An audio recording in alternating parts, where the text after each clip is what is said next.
Hello and welcome, and in today's video I'm going to show you the top 10 art creatures with special abilities. So without further ado, let's get into it, shall we? In at number 10 we have got the Thyla, and the reason why I'm putting this creature here is I just think it is so valuable to the art community, and also just as a general creature you can get so much use and versatility out of this creature, and it also does spawn on the island as well, so it is hugely accessible to all you art players out there, as everyone does have the island. Obviously these things spawn in the redwoods and are a relatively easy tame. There'll be pretty much no issues there as long as you do prepare for it. Some people say that these are quite difficult, but for me I've never found them difficult whatsoever. And if you just prepare, make yourself a decent trap and be careful and find one and actually look and be careful of the environment around you, then once you've found one you can just knock it off of a tree by aggroing it, and then after that just lead it into the trap and trank it out. It is as simple as that, and it really does not get any harder than that, apart from if there's a lot more hostile things in your area. You definitely do want to prepare for this. Again, it's all really in the preparation. If you prepare properly, you're going to have yourself a much better taming experience, and you are going to love this creature once you've actually got your hands on one. These things are fast and have insane amounts of mobility. They can climb any kind of wall or vertical surface, and they also do have the bleed ability, which really does play quite a huge part in this creature's role of being a great special ability creature, as this really does drive it forward and gives it great damage output against other creatures, and it really elevates it as a creature. Sadly, it's not allowed into bosses, but still you can get insane amounts of use out of this creature, and it really does have to be on the list here for this reason, and I can't have left it out. Next up we have got ourselves the UT, and this creature is so useful for doing any kind of boss fights with its special ability that I have to include it here.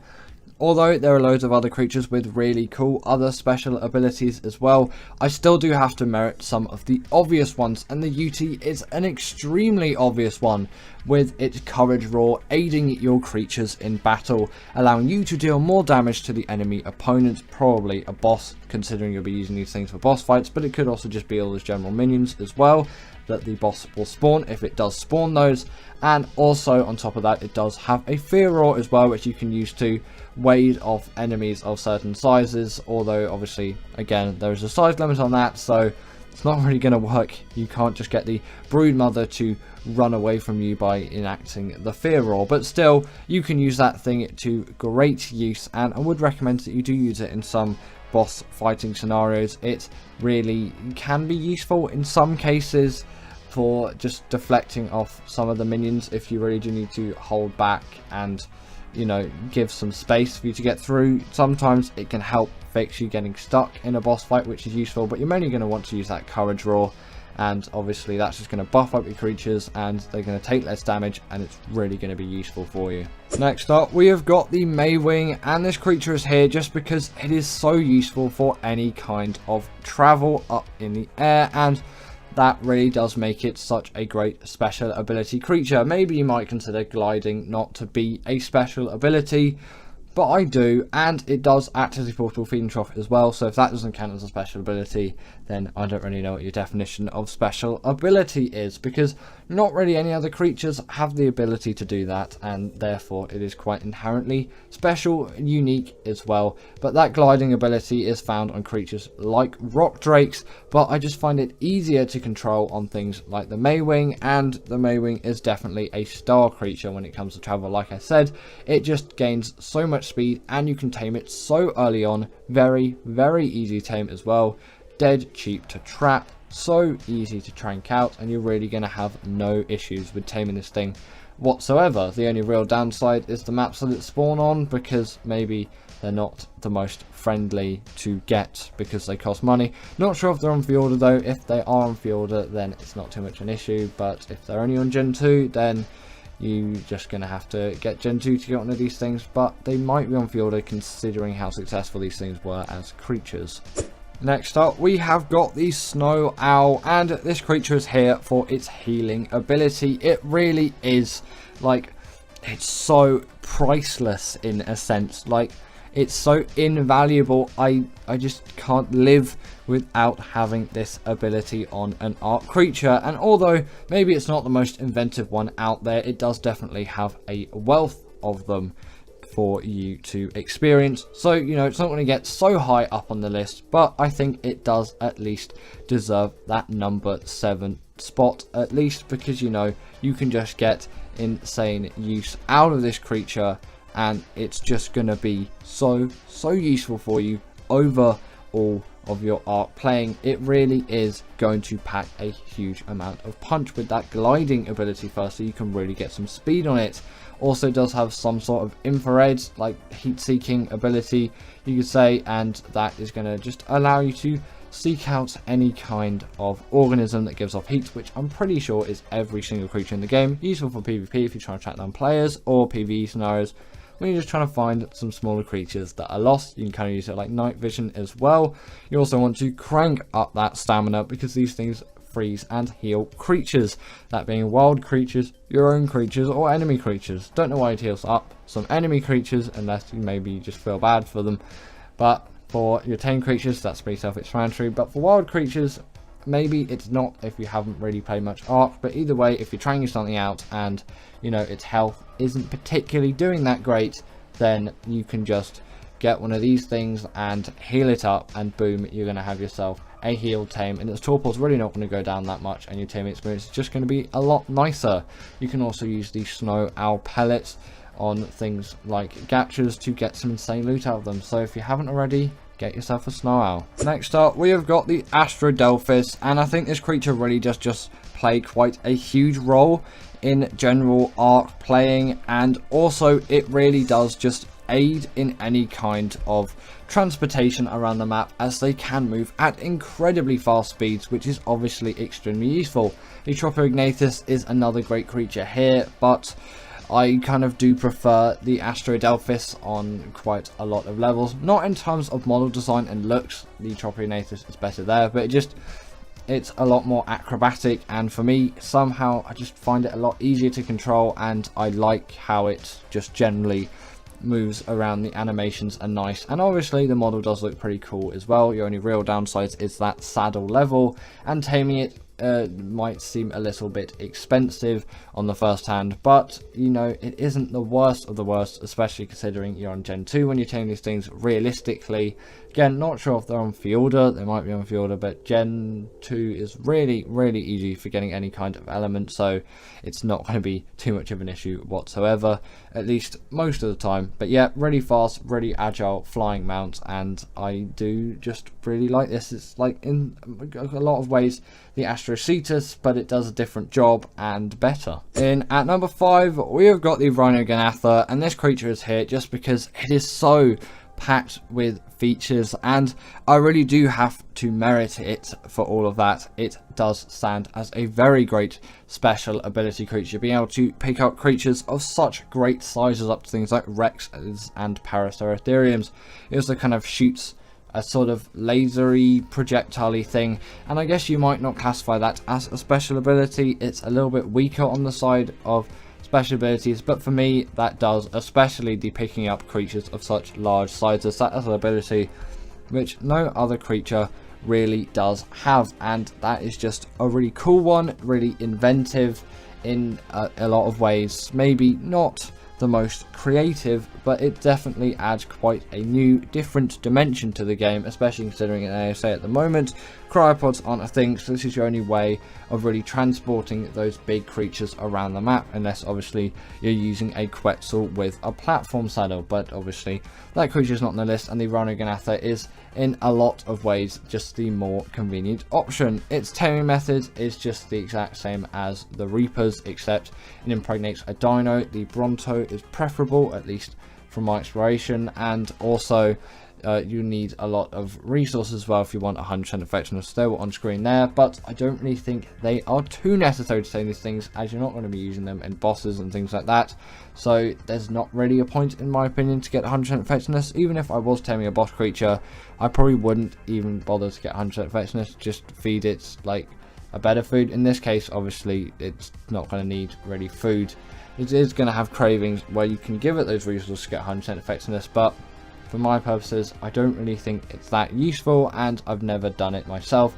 And I definitely do prefer the Reaper's Gathering XP, because it feels like a bit more of a challenge in some way, and also being more enjoyable at the time, because it really does give you a lot of incentive, as it's something you do throughout the game to level up, but now you're doing it on a Reaper, and that's just, it works for me, whereas this not quite as much. But really inventive, cool special ability creature. Next up, we have got the Reaper, and this thing is just so good with its special abilities. It can slow down creatures with its tail attack, and also on top of that, it is just generally a really cool creature. And although maybe it doesn't have the hugest amount of special abilities, the only real one you could be saying is that tail attack. I put it so high on the list because it's simply such a great creature, and I'm pretty sure it can kind of go underground as well, or you might not be able to do that. I might be sounding really stupid when saying that if I look at the Reaper's abilities. Let me just quickly search up Reaper arc abilities, because I need to refresh my mind. Yes, they can burrow underground, and then they can do those acidic projectiles. There we go. I was right, not sounding completely stupid, but yes, those two abilities really cool and inventive on top of an already pretty much near perfect creature, and especially with that amazing taming method, really was a huge innovator of the time. It does deserve to be on the list for the best special ability creatures, and especially considering there's an R version on Gen 2, so they're ridiculously easy to tame now. Everyone can really get their hands on them as long as they have Arboration or Gen 2. Next up, in at number 3, we have got the Shadow Mane, and this creature is just jam-packed full of all kinds of abilities. It really does deserve a spot on the list, and obviously that is why I'm putting it here. It's just, it has the hydration buff, it has insane amounts of mobility. Its taming method, in a sense, you wouldn't really call a special ability, but definitely is something new, special, and interesting. Maybe not so new anymore, considering Gen 2 came out at least a good year and a half ago, 2 years maybe. I'm not actually sure of the date. I think it was summer of 2022, so about a year and a half. They also do have the ability to charge up their damage over time. They can go invisible as well. Obviously, they have the pack buff, no bleed ability, have the hydration buff though, so they really are packed with the stuff. And also on top of all of that as well, they're great swimmers, and they really are a creature which I think you should be going out for, and you should be getting in your arc progress as long as you can bear that taming method. But trust me, it really is worth it. They're great boss creatures and just great all-rounders. In at number 2, we have got the Desmodus Draculae, and this thing is here pretty much just for its sanguine elixir. It really does just aid it so much as a creature with a special ability. It makes it insanely easy to tame creatures like Bloodstalkers, which is actually one of my favourite creatures, and I probably should have put it on this list, considering you could definitely count it as having a special ability, but I guess I'll give it an honourable mention now. I definitely do think it deserves it, as long as creatures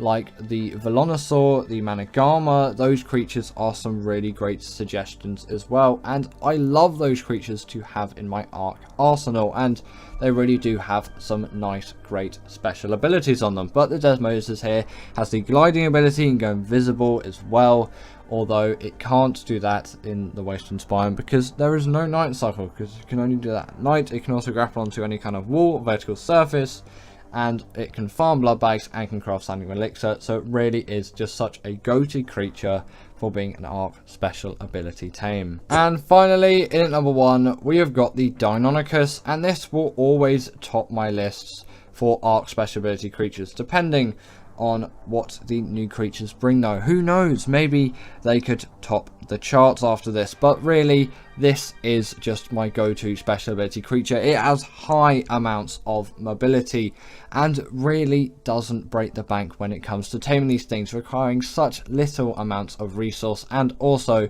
really not too much technical difficulty as well. Maybe not the easiest in the world, requiring you to go to the chalk cliffs biome and steal an egg out of their nests of the Deinonychus, and then obviously escaping them without dying, but it honestly isn't too bad, especially if you have yourself a crossbow and a grappling hook. You can just grapple yourself up into the cliffs and it really is going to be a quite easy time for you. And if you have a Pteranodon as well, that is going to make this stuff even easier. And then once you have one, you have such a mobile creature which is capable of doing tons of bleed damage to bosses, and it can also grapple onto all kinds of big creatures as well, inflicting even more bleed damage. These things also do not take full damage, which is just a nice bonus for me. They have the pack buff as well, which again does aid them in defeating bosses and just general damage dealing, and they can climb up any kind of wall, vertical surface, things like that, although maybe not as elegantly as something like the Thyla. It takes a little bit of getting used to, but after that you really don't notice it, and I hugely enjoy the Thyla, not the Thyla, the Deinonychus. I do enjoy the Thyla, but the Deinonychus more so, and that's why it's in at number 1. In at number 10, we have got the Velonosaur, and I really personally think this definitely does have to make the list. It is often, in my opinion, very forgotten about, and also, on top of that, it is extremely cool and useful to me, and Wildcard have never revisited this creature, at least in like making a new one that's similar to it, that uses that same ability of essentially firing darts from its body onto other creatures. And maybe, I guess, maybe you shouldn't do that because, you know, like, it would not be too differentiated from the Velonosaur. Obviously the R Velonosaur did come out with Gen 2, but still, I feel like Wildcard could explore this idea even more, or give the Velonosaur some kind of TLC as well, because I do admit it is good.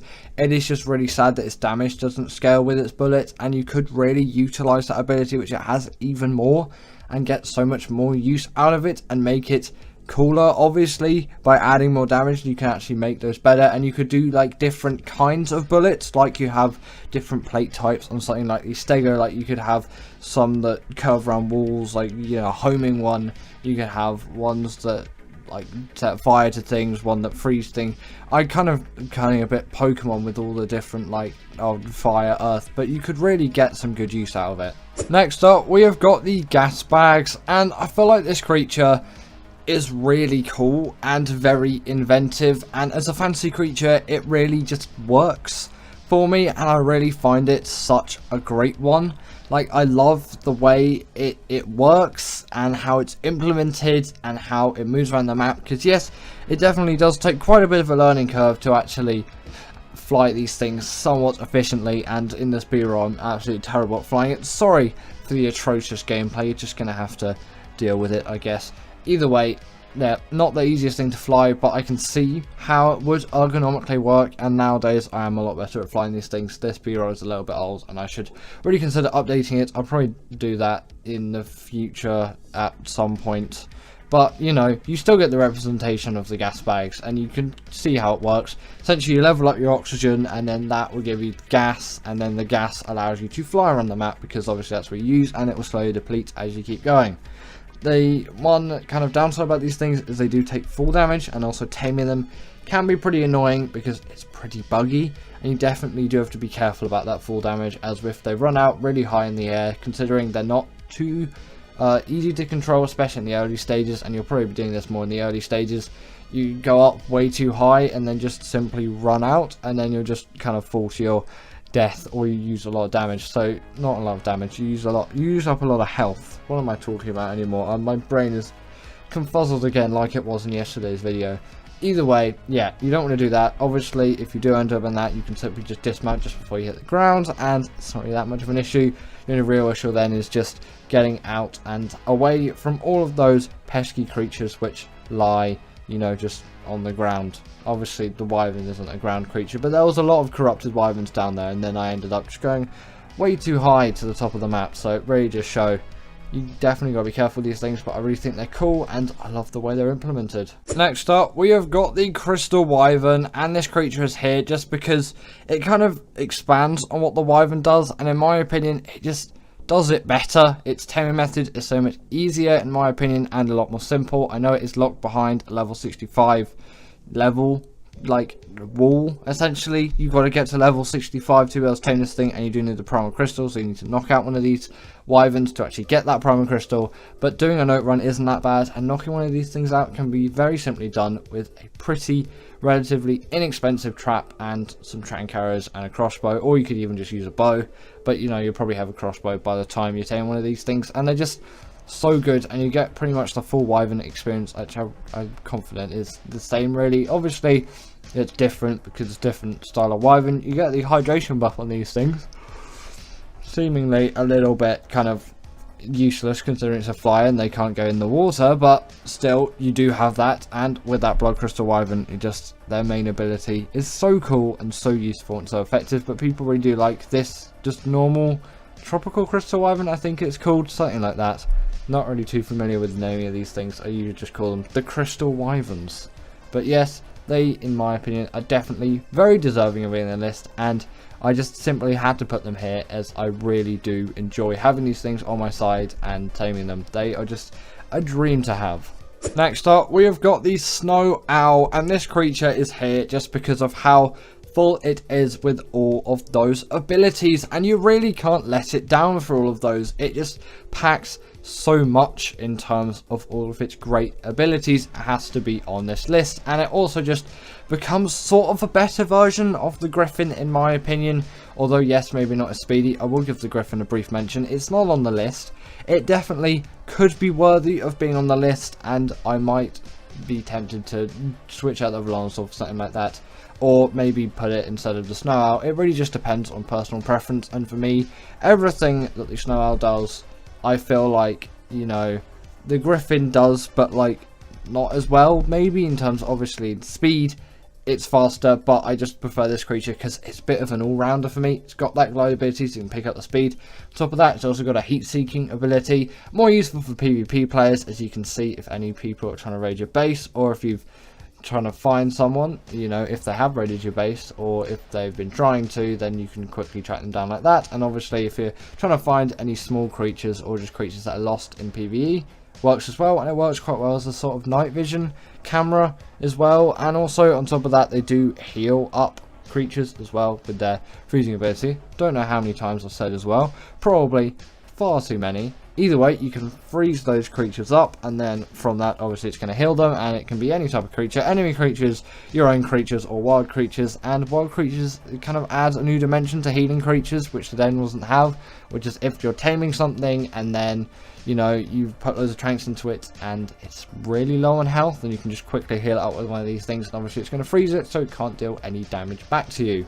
Also, on top of this, they do give off snow owl pellets, which if you feed them to gachas, you are going to get yourself some really great loot. And I know it has been nerfed since release, but it is still definitely worth doing, and there's just so much you can get and do out the snow owl, especially considering how easy these things are to tame, and the saddle is like completely inexpensive. It's just so easy and nice to get one of these things, and you can just get so much use out of them. They really are worthy of being on the list. Next up on the list, we have got the Astrodelphis, and this creature just travels at such great speed, and I get so much use out of that speed that I really have to put this thing on here. And the Tropiognathus really does come in handy as well, but that's not really a fantasy creature, so I can't put that thing here. Obviously, it's just not going to be on the list because it was a real thing. Not is, because it's not alive anymore. It has gone extinct. Either way, this creature can really rack up tons of speed, and although maybe not the friendliest tame on the surface, you are going to be taming this thing more late game, maybe mid game. Like Gen 2 is quite an easy map, so your perspective of things does get changed, but that saddle level being in the like 100 teens, I think it is, around, you know, that is quite a huge requirement for the saddle of this thing. But you know, I don't mind that too much, especially just you can really get a lot of use out of this thing. And if you also want to just get good at flying these things, you can always just do the missions, and you don't actually need one yourself. So then when you do actually tame one, you can already just be a perfect flyer of these things. I don't know why, but that's just what I did, because I wanted to be able to fly these things well, and I kind of knew there'd be a little bit of a challenge, at least for the start. That's just generally how I am with new creatures like this. I hadn't really used a Tropiognathus much back then, and I was just like, right, I'm just going to learn from this. Kind of did the Maywing a bit like that as well, although they are just tamed so early on, you know, you really don't have to struggle with getting those things to tame. In at number 5, we've got the Rock Drake, but I'm also going to kind of put it as a duo set of creatures, and I'm going to put the Maywing here as well, as that is a tremendously great glider, capable of so much speed. It also acts as a portable fiend trough, and you can grab the berries too and glide along the surface of the water, and it's a pretty good swimmer as well, and it definitely should not be underrated for that. And now talking about the Rock Drake, it is a really great glider. I think it was the first one introduced to Ark, and it packs so much damage, and it is your only real source of travel on a map like Arboration. And I really enjoy how this creature just generally flies around the map. Obviously it doesn't fly, but still, like, you know, this creature is just, it's so elegant in how it was designed, and you can tell Wildcard put a lot of thought into this thing. It really does fit into the map. It's just generally got a really cool model design. It looks really cool, and taming it, although is pretty much just the same as the Wyvern tame. You go get the egg, not from a trench, but just from a general nesting area down in the red zone, I think it's called. And then yeah, from there you get the Rock Drake egg, and then you get out and then use air conditioners to do it. You're not going to really need, we're not really going to want to use campfires, because you need such a specific temperature. It's not even worth doing it. Not even sure if it really can be done with campfires, because I can't remember if it's a really low temperature or a really high temperature. Probably high, considering it's incubation, but you never know with these things, and once you play loads of weird wacky mods, you're going to get some very weird incubation temperatures for things. Either way, they are particularly harsh on things like the Rock Drake, so use air conditioners, because then obviously that egg is not going to fail to hatch really, as long as you've got enough, and yeah, you're going to be perfectly fine. Next up, we have got the Desmodus, and this creature is here because it has Sanguine Elixir. It is a blood bag farm, and it is just capable of doing so much. It's a glider as well, and personally I do think it glides even better than something like the Snow Owl, and you can really tell it is an extremely high quality creature because of those animations. And I know it's not really going to affect how these things actually handle, because they already handle tremendously, but it really just show that Wildcard put quite a lot of effort into this creature, and the creatures just keep getting higher and higher quality as they're introduced into the game, and it is really nice to see all of these cool changes, and that is just why they are such nice creatures to use. And I really enjoy having creatures like this. It just makes my day, and having a creature as good as this, which can also gather blood bags and get to one of my favourite tames, which is the Bloodstalker, so I can tame more of those things as well. It's a really nice thing to have, and obviously that Sanguine Elixir does a third of the tame like that with a click of a button, and that gliding ability is nice. They can also go invisible at night as well, but I was in the Wastelands biome, so I couldn't show that to you. In at number 3, we have got the Shadow Mane, and this creature is here just because it really is like sort of an epitome of a style of creature, which is sort of where the Thyla is in a way, and it just does everything the Thyla does, but better. Obviously it can't really climb walls or vertical surfaces, but it can jump to immense heights, which the Thyla can't, so it can still get that sort of range and get up things quite easily. And also on top of that, does not have the bleed ability, which is other downside. Sounded like I was going to say compliment there. I kind of was, and then I decided to mention that. Either way, these things do have the hydration buff, which the Thylas don't. On top of that, they do have the pack buff, which Thylas don't as well. And another actually downside, I know these are number 3 in the list and I'm still talking about downsides, is the taming methods, because it's god awful and I hate it. But they're really good swimmers in the water, capable of so much damage. They have such high mobility in packs. They can go invisible and do all kinds of crazy stuff like that. Obviously they get the pack buff, and they deal so much damage. They're such nice creatures to use and handle. They had to be on the list. In at number 2, we have got the Rhinognatha, and although my opinions aren't the best on this creature, I do admit it is a fan favourite of many, and that is why it has been pushed up into the number 2 spot. Personally, it wouldn't have really been on the list for me, as I find it is way too OP, but that can't really demote it for being such a great fantasy creature, and you can get so much use out of this thing. I did have to put it way up high in this list, as I do admit it is definitely nice to have sometimes. And when thinking about it, it can just pick up such a wide range of creatures like Rexus and Parasauritherians, which really didn't seem possible back in the early days of Ark, and it's nice to see that sort of progression. Again, does feel a bit off that I can pick up creatures of that size, but it definitely does come in real handy, especially in ASA, considering cryopods aren't out at the moment, and they probably won't be here until extinction releases, or the community might sway the devs to add them in a little bit earlier, as it is quite an inconvenience to say the least. Also, these things deal tons of damage as well, and they have some really cool abilities, very nice animations, and the model is packed full of detail as well. The tame method is pretty much just ripped from the Reaper, and I do have a taming guide, so if I remember, I'll leave a card up there, and also you can just search it if I actually do forget, if you're wondering how to tame one. But you know, you probably do know how to tame one by now. They have been out for quite a while, and obviously they're maybe not the most difficult to tame, and people do make them out for being quite difficult. But if you have a net launcher or some kind of simple trap, and you have something which is capable of doing quite a lot of damage, and you do have something like the magnifying glass, or on ASA you can just download the awesome spyglass mod, as mod accessible to everyone. And obviously you got yourself a Bronto. You don't really need all of those resources, because I don't know why you'd want 100% effectiveness for this thing. It's not really a boss creature. It's not going to make too much difference, really, at least from my use of it. It's not actually too bad to tame.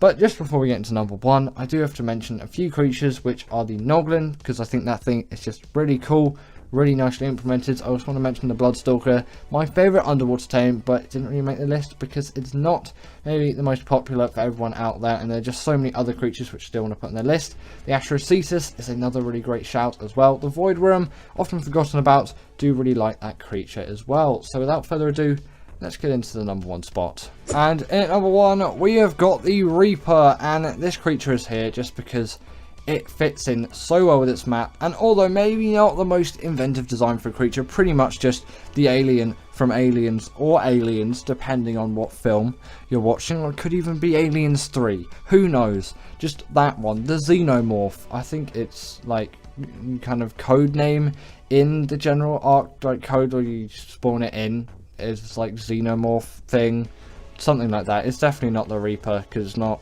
called that. Some people might think of the what is it called? The Grim Reaper, if you say Reaper. But in Ark, obviously, it's this Xenomorph thing. It's capable of doing so much damage as well. You feel like an absolute god when using it, and you can slow down creatures with its tail attack too. On top of that as well, it was the first to introduce that really cool taming method, where it impregnates you once you get it to a low enough amount of health, and then you keep its pheromones, and then you use its pheromones to actually stop it from... then will stop the baby once it's born from killing you, and obviously while it's still inside you, you get loads of XP to get that thing up to 100% effectiveness. Really nice progression, and it really feels like you do have to work for this creature, but it really feels like it is all worth it in the end. And their model design is so perfect, and they really do fit into the map tremendously well. And I just really like the progression of these things. And with the R-Reapers on Gen 2, they're ridiculously easy to tame. So if you've never tamed one before, maybe start there first. So thank you to my wonderful patrons, Katerina Puchkova, Karina Thorne, Dominic Masijewski, and Ethan Tapia, who have all supported me through Patreon or through YouTube memberships. If you want to join this list, then go join Patreon or YouTube members. But thanks to all of these guys.